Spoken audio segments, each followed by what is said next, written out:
This is an art attack. This is an art attack.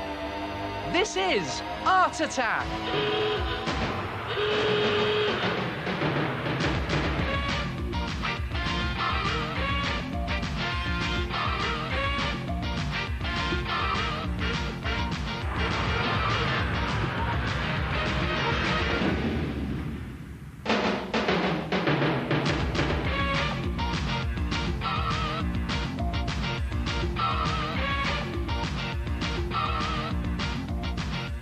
Hello there, and welcome once again to Art Attack, the big art show.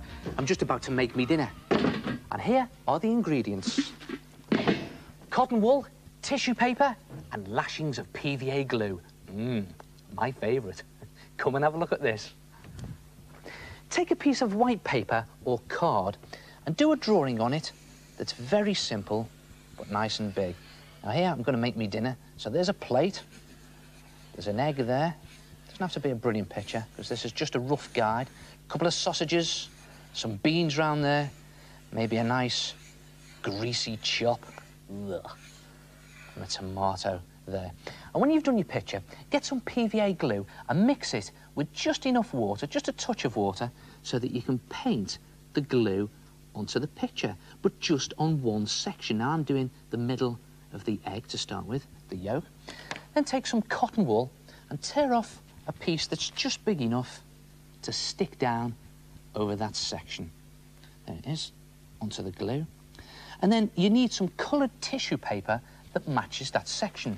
Now I need some yellow here to cover the yolk. You can get tissue paper in many different colours, and just tear it so that it'll go over the cotton wool on that section.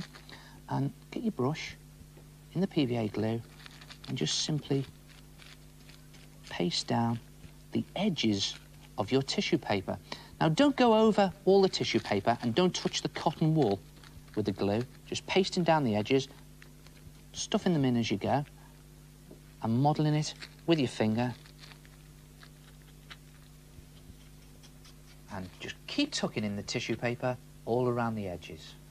And when you finish that section, build up the whole of your picture, section by section, in the same way. Glue, cotton wool, and tissue paper.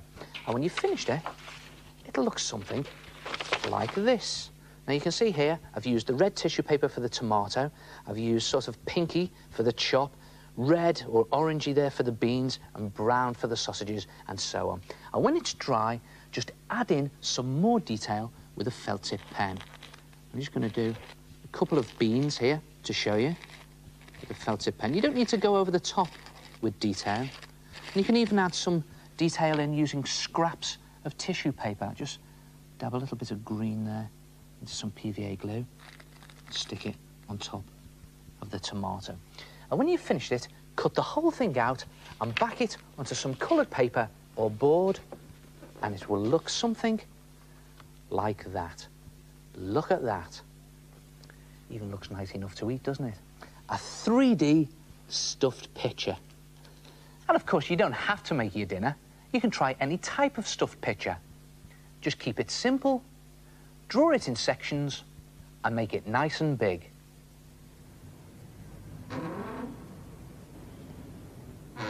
Oh, those are fantastic. Hello, it's me, the head. All you need is cotton wool, tissue paper, PVA glue, and felt tip pens. I've been experimenting and just one word of advice. Don't try painting the glue directly onto the cotton wool, or this will happen.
spectacular.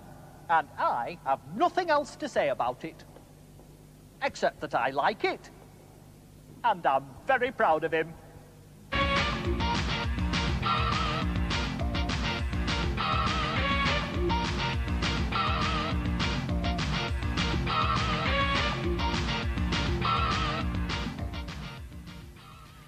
Have you ever used stencils to decorate something? You just hold your stencil in place and dab the paint in through the hole in the stencil, and the stencil creates the picture for you. Well, you can buy stencils in the shop, but they tend to be a bit limited, a little bit boring and very expensive. So why not make your own homemade stencil? Simply cut out a picture from a magazine, anything that grabs your fancy, but something that's not too complicated or too fiddly, and then just draw around your picture onto a piece of stiff paper or thin card. I'm just going all round, filling in the detail here. And you can draw your own design straight onto the paper or card if you like, but I find you can get some really interesting shapes from magazine photographs. Something like that. Then take a pair of scissors and cut up into the card and halfway into your shape. And the reason I'm doing that is it then makes it easier to get your scissors in to cut your shape out. And when you've cut your shape out, you'll have something that looks like that. It's a sort of broken stencil, really. Not to worry, bit of tape across the join, and there you have a homemade stencil that is as effective as the ones that you can buy in the shops. Then decide what it is that you're going to jazz up with your stencil. Well, here's an old file of mine. So if I just hold the stencil into place, you can always tape it into place if you have trouble holding it, and then dab in the paint through the hole in the stencil, just stabbing at the stencil. Now, this is acrylic paint I'm using. I find acrylic paint sticks to anything. You can make your own acrylic paint using PVA glue and powder paint or a bit of poster paint, or you could use permanent markers for this. And there it is, a very regular border pattern. Or why not try something a little bit more haphazard, like this? And the beauty of these designs is they were all done using the same stencil. You can do it again and again and again with the same homemade stencil. And let's face it, there's lots of things that could do with jazzing up. Just put your stencil into place, dab some paint through the hole, and turn an otherwise boring object into something a little bit more exciting. Oh no, I did it wrong. I didn't make the stencil. I just cut out the picture and used that. Oh no, you won't want to see this. Go on then. Hold on. I know it's not quite the same, but I used the same things and made a picture, and it's not bad, even if I say so myself.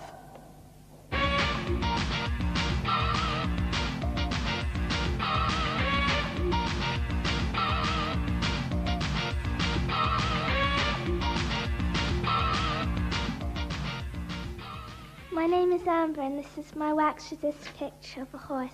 I made it by drawing and colouring in with wax crayons and going over it with ink.